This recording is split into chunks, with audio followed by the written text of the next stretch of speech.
Ìwé Pọ́ọ̀lù sí àwọn ará Éfésù. Éfésù orí kìíní.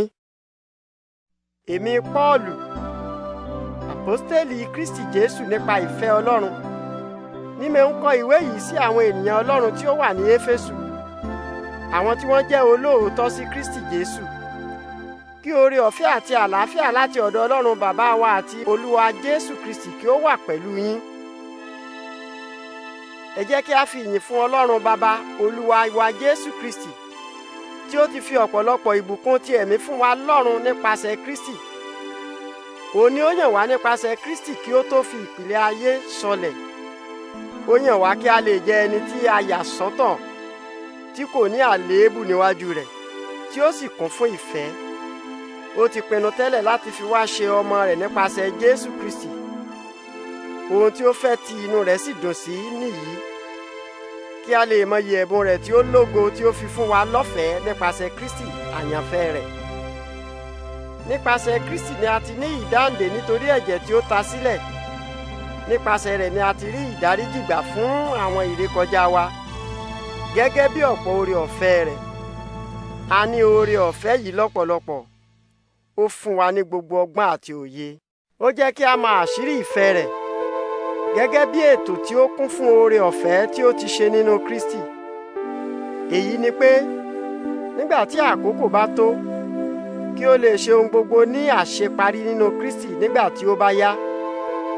Ìbáà ṣe àwọn ohun tí ó wà nínú àwọn ọ̀run, tàbí àwọn ohun tí ó wà lórí ilẹ̀, kí ó lè sọ wọ́n di ọ̀kan nínú Kristi.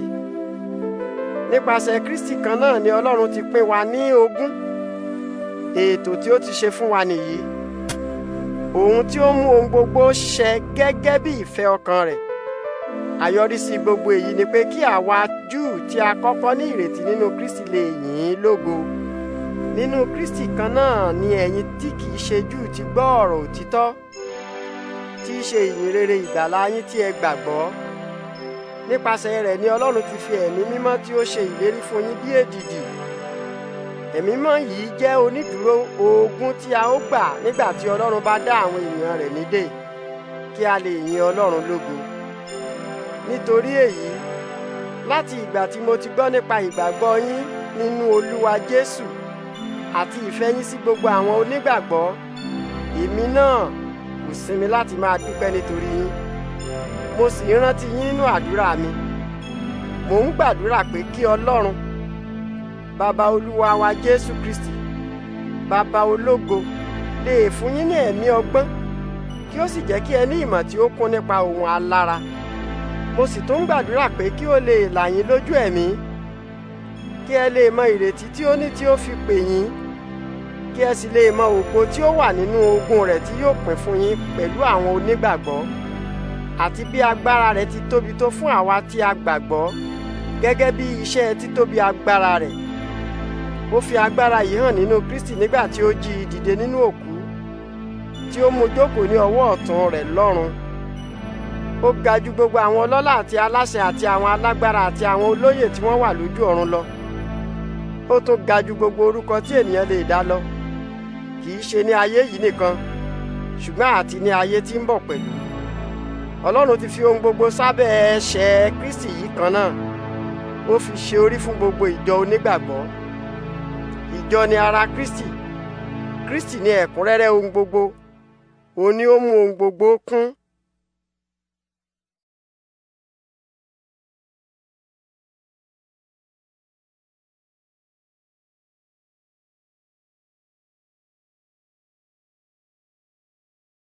Éfésù orí kejì. Nígbà kan rí, ẹ jẹ́ òkú nínú ìwàkiwà àti ẹ̀ṣẹ̀ yín. Nígbà náà, ẹ ń hùwà gẹ́gẹ́ bí ẹni ti ayé yìí. Ẹ ń gbọ́ràn sí aláṣẹ àwọn ẹ̀mí tí ó wà nínú òfurufú lẹ́nu. Àwọn ẹ̀mí wọ̀nyí ń ṣiṣẹ́ títí di ìsinsìnyí nínú àwọn ọmọ tí kò gbọ́ràn sí Ọlọ́run lẹ́nu. Gbogbo àwa yìí náà ti wà lára irú wọn rí. Nígbà tí a ń ṣe ìfẹ́kúfẹ̀ẹ́ ara wa, tí a ń ṣe àwọn nǹkan tí ara bá fẹ́ àti àwọn ohun tí ọkàn bá ti rò. Nígbà náà, nípa ti ẹ̀dá ara, àwa náà wà nínú àwọn ọmọ tí Ọlọ́run ìbá bínú sí, gẹ́gẹ́ bí àwọn ènìyàn yòókù.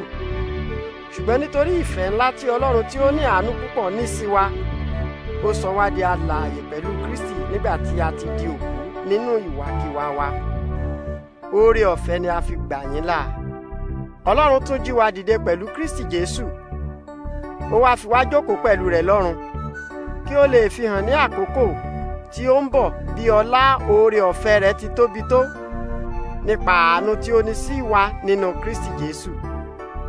Nítorí oore ọ̀fẹ́ ni a fi gbà yín là nípa ìgbàgbọ́, kì í ṣe nítorí iṣẹ́, ẹ̀bùn Ọlọ́run ni, kì í ṣe torí iṣẹ́ tí ènìyàn ṣe, kí ẹnikẹ́ni má bàa máa gbéraga.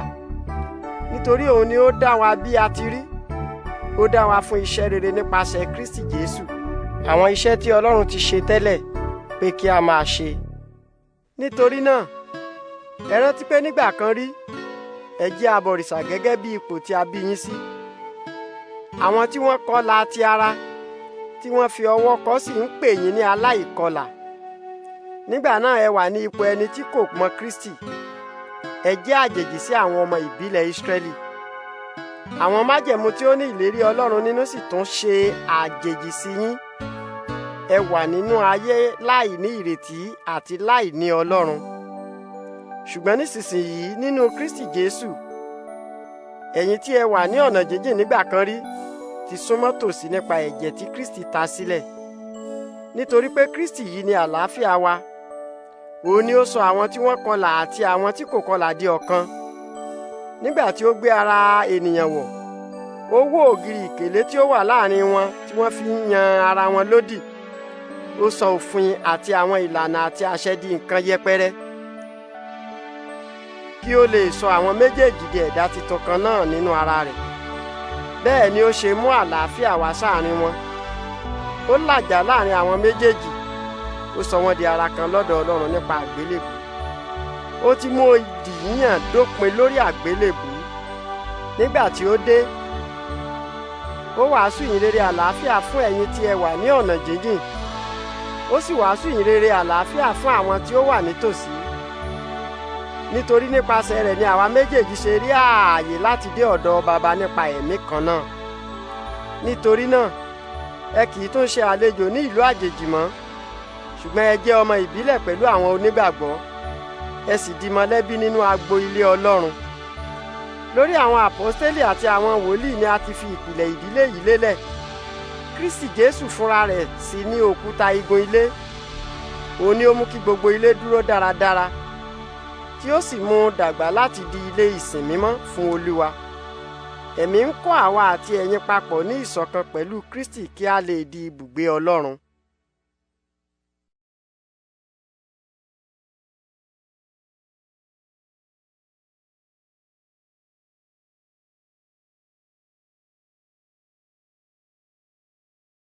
Éfésù orí 3. Ìdí rẹ̀ nìyí tí èmi Paul fi di ẹlẹ́wọ̀n fún Kristi Jésù nítorí ti ẹ̀yin tí ẹ kì í ṣe Júù. Ẹ ó sáà ti gbọ́ nípa iṣẹ́ tí Ọlọ́run fi fún mi nípa oore ọ̀fẹ́ rẹ̀ láti ṣe fún yín. Ọlọ́run ni ó fi àṣírí hàn mí lójú ìran, gẹ́gẹ́ bí mo ti kọ sínú ìwé ní ṣókí tẹ́lẹ̀. Nígbà tí ẹ bá kà á, ẹ ó rí pé mo ní òye àṣírí Kristi, tí Ọlọ́run kò fi hàn àwọn ọmọ ènìyàn ní ìgbà àtijọ́, ṣùgbọ́n tí ó fi hàn àwọn àpọ́stélì rẹ̀ mímọ́ àti àwọn wòlíì rẹ̀ nísinsìnyí nínú ẹ̀mí. Àṣírí yìí ni pé àwọn tí kìí ṣe Júù ní àǹfààní láti pín nínú ogún pẹ̀lú àwọn Júù. Ara kan náà sì ni wọ́n pẹ̀lú àwọn tí wọ́n jọ ní ìlérí nínú Kristi Jésù nípasẹ̀ ìyìnrere rẹ̀. Èyí ni iṣẹ́ tí a fi fún mi nípa ẹ̀bùn oore ọ̀fẹ́ Ọlọ́run gẹ́gẹ́ bí iṣẹ́ agbára rẹ̀. Nítorí èmi tí mo kéré jùlọ nínú gbogbo àwọn onígbàgbọ́ ni Ọlọ́run fi oore ọ̀fẹ́ yìí fún, pé kí n máa wàásù fún àwọn tí kìí ṣe Júù nípa àwámárìdí ọ̀rọ̀ Kristi, àti pé kí n ṣe àlàyé nípa ètò àṣírí yìí tí Ọlọ́run ẹlẹ́dàá ohun gbogbo ti fi pamọ́ láti ìgbà àtijọ́, kí ó lè sọ ọ́ di mímọ̀ ní àkókò yìí láti ọ̀dọ̀ ìjọ, kí ó sì lè fi hàn àwọn alágbára àti àwọn aláṣẹ tí ó wà nínú àwọn ọ̀run bí ọgbọ́n Ọlọ́run ti pọ̀ tó ní oríṣiríṣi ọ̀nà. Ọlọ́run ṣe èyí gẹ́gẹ́ bí ètò rẹ̀ láti ayérayé, tí ó múṣẹ nínú Kristi Jésù Olúwa wa, Nípasẹ̀ rẹ̀ ni a fi ní ìgboyà láti dé ọ̀dọ̀ Ọlọ́run, a sì ní ìdánilójú pé a ti rí ààyè dé ọ̀dọ̀ rẹ̀ nípa ìgbàgbọ́. Nítorí èyí, mò ń gbàdúrà pé kí ọkàn yín má ṣe rẹ̀wẹ̀sì nítorí ìpọ́njú tí mò ń rí nítorí yín. Ohun ìṣògo ni èyí jẹ́ fún yín. Nítorí èyí ni mo ṣe ń fi ìkúnlẹ̀ gbàdúrà sí Bàbá, tí a ń fi orúkọ rẹ̀ pè gbogbo ìdílé lọ́run àti láyé. Mò ń gbàdúrà pé gẹ́gẹ́ bí títóbi ògo rẹ̀, kí ó fún yín ní agbára ẹ̀mí rẹ̀ tí yóò fún ọkàn yín ní okun. Kí Kristi fi ọkàn yín ṣe ilé nípa ìgbàgbọ́, kí ẹ fi ẹsẹ̀ múlẹ̀ nínú ìfẹ́, kí ìpìlẹ̀ ìgbé ayé yín jẹ́ ti ìfẹ́, kí ẹ lè ní agbára pẹ̀lú gbogbo àwọn ènìyàn Ọlọ́run láti mọ̀ bí ìfẹ́ Kristi ti gbòòrò tó, bí ó ti gùn tó, bí ó ti ga tó, àti bí ó ti jìn tó. Kí ẹ lè mọ̀ bí ìfẹ́ Kristi ti tayọ ìmọ̀ ẹ̀dá tó, kí ẹ sì lè kún fún gbogbo ẹ̀kúnrẹ́rẹ́ Ọlọ́run. Ògo ni fún ẹni tí ó lè ṣe ju gbogbo nǹkan tí a ń béèrè àti ohun gbogbo tí a ní lọ́kàn lọ, gẹ́gẹ́ bí agbára rẹ̀ tí ń ṣiṣẹ́ nínú wa. Kí ògo yìí wà fún un nínú ìjọ àti nínú Kristi Jésù láti ìrandíran títí láéláé. Àmín.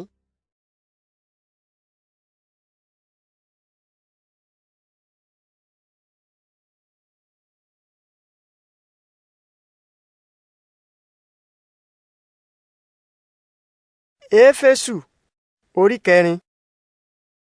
Nítorí náà, èmi tí mo di ẹlẹ́wọ̀n nítorí ti Olúwa, ń bẹ̀ yín pé kí ẹ máa hùwà gẹ́gẹ́ bí ó ti yẹ, bí irú ìpè tí Ọlọ́run pè yín. Kí ẹ máa hùwà pẹ̀lú ìrẹ̀lẹ̀ àti ọkàn tútù, kí ẹ sì máa mú sùúrù. Kí ẹ máa fi ìfẹ́ bá ara yín lò nípa ìfaradà. Ẹ ní ìtara láti pa ìṣọ̀kan ti ẹ̀mí mọ́ nínú àlàáfíà tí ó so yín pọ̀. Ara kan ni ó wà, àti ẹ̀mí kan, gẹ́gẹ́ bí ìpè tí a ti pè yín ti jẹ́ ti ìrètí kan.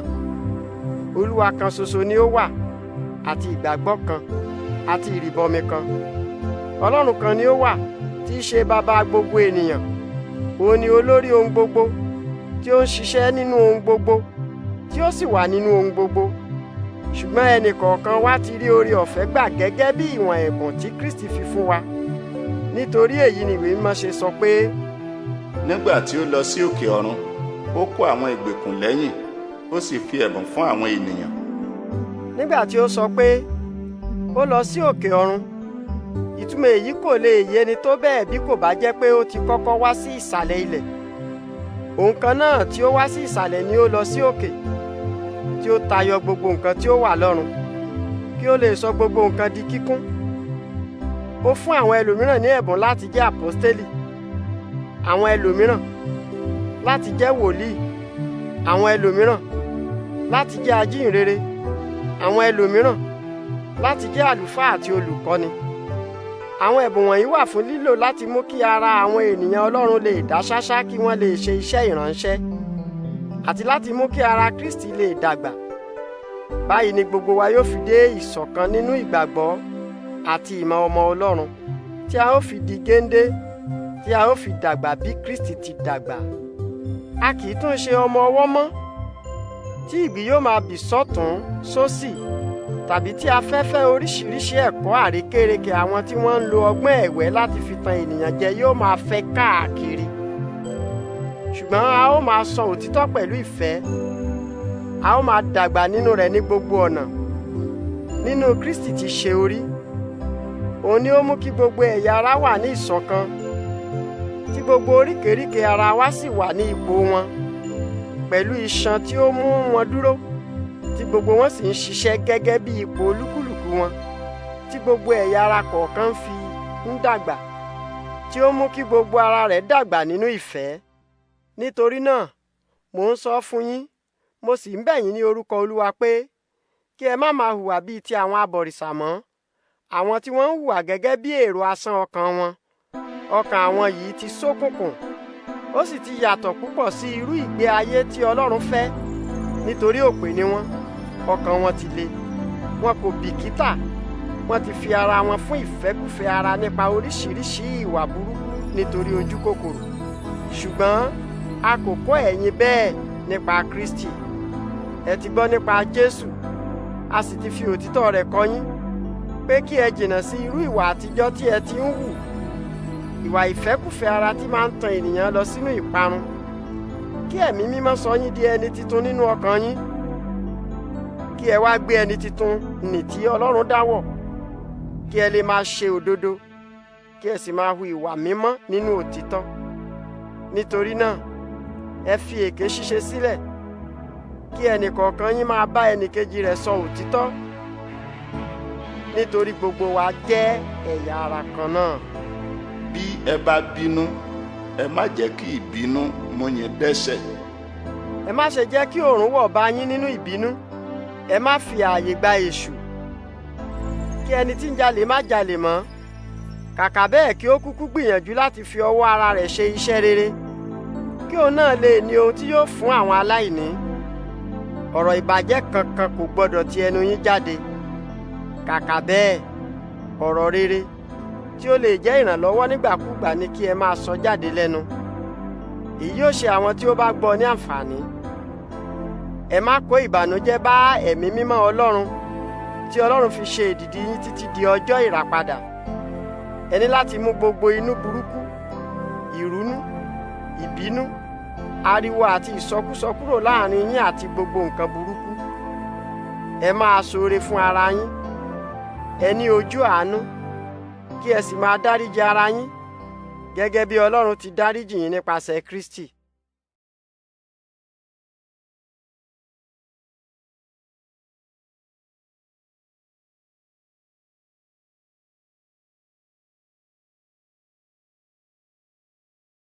Éfésù orí 5.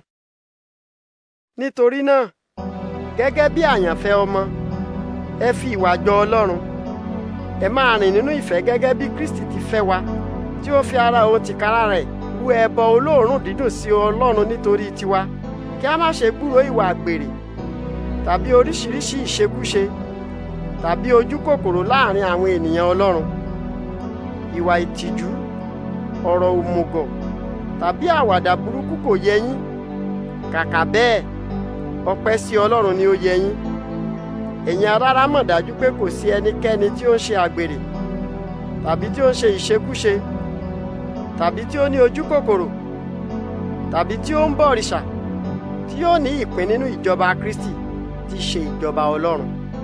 Ẹ má ṣe jẹ́ kí ẹnikẹ́ni fi ọ̀rọ̀ asán tàn yín jẹ, nítorí irú èyí ni ìbínú Ọlọ́run fi ń bọ̀ wá sórí àwọn ọmọ aláìgbọràn. Nítorí náà, ẹ má ṣe fi ara wé wọn, nítorí nígbà kan nínú òkùnkùn pátápátá ni ẹ wà, ṣùgbọ́n ní àkókò yìí ẹ ti bọ́ sínú ìmọ́lẹ̀ nítorí ẹ ti di ẹni Olúwa. Ẹ máa hùwà bí ọmọ ìmọ́lẹ̀, nítorí èso ìmọ́lẹ̀ ní oríṣiríṣi iṣẹ́ rere, òdodo àti òtítọ́. Kí ẹ máa wádìí ohun tí yóò wu Olúwa. Ẹ má ṣe bá àwọn tí ó ń ṣiṣẹ́ òkùnkùn tí kò léso rere kẹ́gbẹ́. Kàkà bẹ́ẹ̀, ẹ máa bá wọn wí, nítorí àwọn ohun tí wọ́n ń ṣe níkọ̀kọ̀ tilẹ̀ ti ènìyàn lójú láti sọ. Nítorí gbogbo nǹkan tí ìmọ́lẹ̀ bá tàn sí ní máa ń hàn kedere. Ohun gbogbo tí ó bá hàn kedere di ìmọ́lẹ̀. Bí ọ̀rọ̀ orin kan ti sọ pé, Dìde, ìwọ tí ò ń sùn, jí dìde kúrò nínú òkú, Kristi yóò tan ìmọ́lẹ̀ sí ọ lára. Nítorí náà, ẹ ṣọ́ra bí ẹ ti ń hùwà. Ẹ má ṣe hùwà bí ẹni tí kò gbọ́n, ṣùgbọ́n ẹ hùwà bí ọlọ́gbọ́n. Ẹ lò gbogbo àkókò yín dáradára, nítorí àkókò tí a wà yìí burú. Nítorí náà, ẹ má ṣe jẹ́ aṣiwèrè, ṣùgbọ́n kí ẹ máa fi òye gbé ohun tí í ṣe ìfẹ́ Olúwa. Ẹ má máa mu ọtí yó, òfò ni. Kàkà bẹ́ẹ̀, ẹ kún fún ẹ̀mí mímọ́. Ẹ máa fi orin Dáfídì àti orin ìyìn àti orin àtọkànwá bá ara yín sọ̀rọ̀. Ẹ máa kọrin. Ẹ máa fi ìyìn fún Olúwa nínú ọkàn yín. Ẹ máa dúpẹ́ lọ́wọ́ Ọlọ́run Baba nígbà gbogbo fún gbogbo nǹkan ní orúkọ Olúwa wa Jésù Kristi. Ẹ máa tẹríba fún ara yín nítorí ọ̀wọ̀ tí ẹ ń bù fún Kristi. Ẹ̀yin aya, ẹ máa tẹríba fún àwọn ọkọ yín gẹ́gẹ́ bí Olúwa. Nítorí ọkọ ni olórí aya, gẹ́gẹ́ bí Kristi ti jẹ́ olórí ìjọ, Kristi sì ni olùgbàlà ara rẹ̀ tí í ṣe ìjọ. Bí ìjọ ti ń bọ̀wọ̀ fún Kristi, bẹ́ẹ̀ ni kí àwọn aya máa ṣe sí àwọn ọkọ wọn nínú ohun gbogbo. Ẹ̀yin ọkọ, ẹ fẹ́ràn àwọn aya yín gẹ́gẹ́ bí Kristi ti fẹ́ràn ìjọ tí ó sì fi ara rẹ̀ fún un. Ó ṣe èyí láti yà á sọ́tọ̀, ó sọ ọ́ di mímọ́ lẹ́yìn tí ó ti fi omi wẹ̀ ẹ́ nípa ọ̀rọ̀ ìwàásù, kí ó lè mú ìjọ wá sọ́dọ̀ ara rẹ̀ bí ìjọ tí ó lọ́lá, tí kò ní àléébù kankan, tàbí kí ó hunjọ, tàbí kí ó ní nǹkan àbùkù kankan, ṣùgbọ́n kí ó lè jẹ́ ìjọ mímọ́ tí kò ní èérí. Bẹ́ẹ̀ ni ó yẹ kí àwọn ọkọ fẹ́ràn àwọn aya wọn bí wọ́n ti fẹ́ràn ara tiwọn. Ẹni tí ó bá fẹ́ràn aya rẹ̀, òun tìkára rẹ̀ ni ó fẹ́ràn, nítorí kò sí ẹnìkan tí ó kórìíra ara rẹ̀. Ńṣe ni ènìyàn máa ń tọ́jú ara rẹ̀ tí ó sì máa ń kẹ́ ẹ. Bẹ́ẹ̀ ni Kristi ń ṣe sí ìjọ, nítorí ẹ̀yà ara Kristi ni a jẹ́, gẹ́gẹ́ bí ìwé mímọ́ ti sọ pé, nítorí náà ni ọkùnrin yóò ṣe fi bàbá àti ìyá rẹ̀ sílẹ̀, tí yóò darapọ̀ pẹ̀lú aya rẹ̀, àwọn méjèèjì yóò wá di ara kan. Àṣírí ńlá ni èyí. Mò ń sọ nípa ipò tí Kristi wà sí ìjọ. Àkàwé yìí bá yín mu. Ẹnìkọ̀ọ̀kan yín ní láti fẹ́ràn aya rẹ̀ bí òun tìkára rẹ̀. Aya sì ní láti bọ̀wọ̀ fún ọkọ rẹ̀.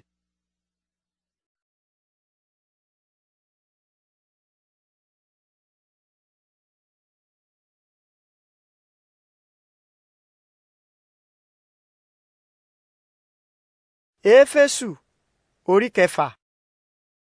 Ẹ̀yin ọmọ, ẹ máa gbọ́ ti àwọn òbí yín nítorí pé bẹ́ẹ̀ ni ó dára. Bọ̀wọ̀ fún bàbá àti ìyá rẹ. Èyí ní ṣe òfin kìíní pẹ̀lú ìlérí pé kí ó lè dára fún ọ àti kí ó lè pẹ́ lórí ilẹ̀ náà. Ẹ̀yin òbí, ẹ má ṣe mú àwọn ọmọ yín bínú. Títọ́ ni kí ẹ máa tọ́ wọn nínú ẹ̀kọ́ àti ìlànà ti onígbàgbọ́. Ẹ̀yin ẹrú, ẹ máa gbọ́ ti àwọn tí wọ́n jẹ́ olúwa yín nípa ti ara, pẹ̀lú ọ̀wọ̀ àti ìbẹ̀rù, pẹ̀lú ọkàn kan gẹ́gẹ́ bí ẹni pé Kristi ni ẹ̀ ń ṣe é fún. Kí ó má ṣe jẹ́ pé nígbà tí wọ́n bá ń sọ yín nìkan ni ẹ ó máa ṣiṣẹ́ bí ìgbà tí ẹ fẹ́ gba ìyìn ènìyàn. Ṣùgbọ́n bí ẹrú Kristi, ẹ máa ṣe ìfẹ́ Ọlọ́run láti ọkàn wá. Ẹ máa ṣe iṣẹ́ yín pẹ̀lú inú dídùn, bí ẹni pé fún Olúwa, kì í ṣe fún ènìyàn. Nítorí ẹ mọ̀ pé ohun rere tí ẹnì kọ̀ọ̀kan yín bá ṣe, olúwa rẹ̀ ìbáà jẹ́ ẹrú tàbí kí ó jẹ́ òmìnira, yóò rí èrè gbà lọ́dọ̀ Olúwa. Ẹ̀yin ọ̀gá, bákan náà ni kí ẹ máa ṣe sí àwọn ẹrú yín. Ẹ má máa dẹ́rù bà wọ́n. Ẹ rántí pé àti àwọn àti ẹ̀yin, ẹ ní Olúwa kan lọ́run tí kìí ṣe ojúsàájú. Ní ìparí, ẹ jẹ́ alágbára nínú Olúwa, kí ẹ fi agbára rẹ̀ ṣe okun yín. Ẹ gbé gbogbo ìhámọ́ra Ọlọ́run wọ̀, kí ẹ lè dúró láti dojúkọ èṣù pẹ̀lú ọgbọ́n àrékérekè rẹ̀. Nítorí kìí ṣe ènìyàn ni à ń bá jagun, bí kò ṣe àwọn ẹ̀mí burúkú ojú ọ̀run, àwọn aláṣẹ àti àwọn alágbára òkùnkùn ayé yìí. Nítorí èyí, ẹ gbé gbogbo ìhámọ́ra Ọlọ́run wọ̀, kí ẹ lè dìde dúró láti jà nígbà tí ọjọ́ ibi bá dé. Nígbà tí ìjà bá sì dópin, kí ẹ lè wà ní ìdúró. Nítorí náà, ẹ dúró gbọ̀ngbọ̀n. Ẹ fi òtítọ́ ṣe ọ̀já ìgbànú yín. Ẹ fi òdodo bo àyà yín bí àpáta. Ẹ jẹ́ kí ìmúrasílẹ̀ láti wàásù ìhìnrere àlàáfíà jẹ́ bàtà ẹsẹ̀ yín. Lẹ́yìn gbogbo nǹkan wọ̀nyí, ẹ fi ìgbàgbọ́ ṣe ààbò yín. Nípa rẹ̀ ni ẹ ó lè fi pa iná gbogbo ọfà amúbí iná tí èṣù ń ta. Ẹ fi ìgbàlà ṣe fìlà onírin tí ẹ ó máa dé, kí ẹ sì mú idà ẹ̀mí mímọ́ tí í ṣe ọ̀rọ̀ Ọlọ́run. Ẹ máa gbàdúrà nígbà gbogbo, kí ẹ máa fi gbogbo ẹ̀bẹ̀ yín síwájú Ọlọ́run nípa agbára ẹ̀mí mímọ́.